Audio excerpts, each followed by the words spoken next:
Sikat ko yan, sikat ko.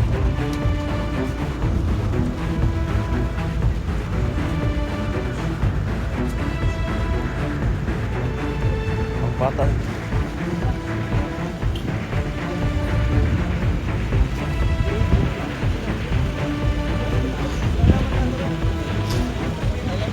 Bakit ba? Hindi ko alam yun. Yung tape. Hindi. Oh, namasero ko lang. Tumakbo. Yung kaki hindi ako tumakbo. Wala kang kasalanan. Kalanganin tumakbo ka, wala kang kasalanan. Hindi ta alam mo yun, anong inikarga mo. Hindi. Sabi niya, ano yun? Sabi niya, bakal yun. Oh, kaya hindi ko man nakita yun. Hindi. Alam ko yun, hindi ko karga yun. Oh, hindi ko karga yun. Yung karabang ka papatuman na. Nagor. Okay, Siri, would you like to say some statement regarding itong pagkahuli ng allegedly suspect na to?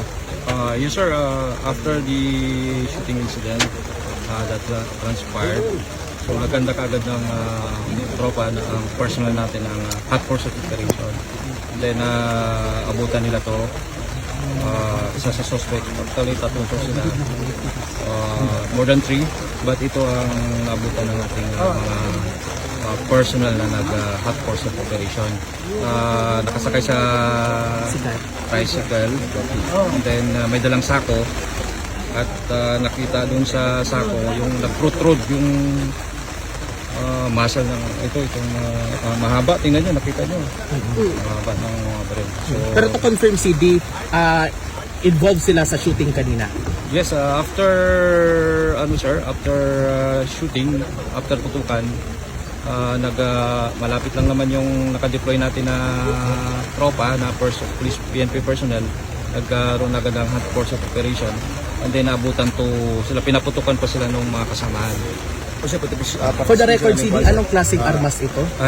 Ito shotgun, and ito high powered kung ito, shotgun, and nakita nyo naman puro shotgun, and itong dalawa parang shotgun din to na high powered. Pero titingnan pa natin. Sa information, CD, ano pong initial na nangyari? Bakit may shooting? Actually, ang victim is nakasuot ng security uniform. So malamang ito ay land guard. And then tingnan natin kasi yung land guard, and then doon sa mismo sa lugar na pinangyarihan. So malamang ito ay guard yun ng property na binabantayan niya. So malamang ito ay away ng property or land, possible land conflict. Sige, may information ba kung pila gyud sila tanan involved Ang during sa hot pursuit operation, more than 3, 4 nakikipagputukan sa ating mga hot pursuit personnel. So isa lang nabutan yung naka-tricycle, and then positively identified ng ating responding PNP personnel na isa siya sa nakahabulan ng mga. What will be the next proceeding, CD, after mahuli? Anong mangyayari sa mga So dalhin natin ito sa police station to for further investigation sa kaso. And then i-inventory natin itong mga nahuli ng mga weapons, ng mga baril, ng firearms, and then magkaroon ng in-depth investigation. How about yung dalawa pang sinasabing kasama? May mga tropa pa kami na nag-undergo ng hot pursuit operation. Nandun sila ngayon. May inahabol pa ngayon, sir? Yes, opo. Okay, sige po.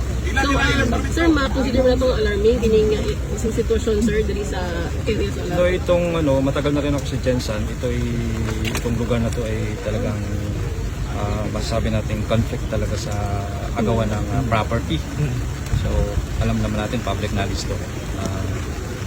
Lalo na yan, involved land guard. So mayroong hidwaan yan. So hindi tayo papayag na bumabalik na naman yung patayan ng land guard. So siguro next step natin is i-inventory yung mga land guard, yung mga security guard na nagbabantay o legal ba ang pagbabantay nila. Ano tayo sa in charge sa security agency, yung RCSU, makipag-coordinate tayo doon kung ito bang dineploy ng mga security ang mga land guard is authorized pa or ano. So yun ang next natin na move. Okay, sir, ang mga armas is, ano ba, may mga lisensya ba ito? Titingnan pa natin ma'am, titingnan pa po natin kasi ito nakita natin, nahuli natin during hot force operation, subject force. So aside sa armas, sili, may mga nakupiska pa ba? Ito lang kanyang personal na gamit. Then isang suspect na dala-dala itong baril na ito. Sir, may information ba sa identity sa namatay? Kakano lang, yung investigator natin. Na ano naman ng Soko? Going pa, sir. So, ongoing pa ang Soko. Gusto niyo pumunta tayo dun sa... Sige po. So may mag-order ba tayo kung sino group na Wala pa tayo. Ano pa tayo? Bago pa lang nangyayari. Siguro, more than 1 hour, 2 hours. Kailangan pa natin karoon ng investigation. Kasi kaso ito bangon aning guardia, sir? Since kung may nasaktan, may napatay, possible na atubangon ang mga kaso regarding sa Sir, atong klarohon sir, unsa na siya? Purely shooting or encuentro ni sa duha ka grupo? Shooting incident, land guard, diba?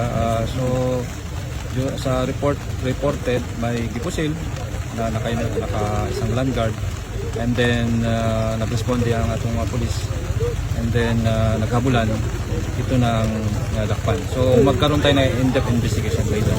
Malalaman maibalan nyo, sir.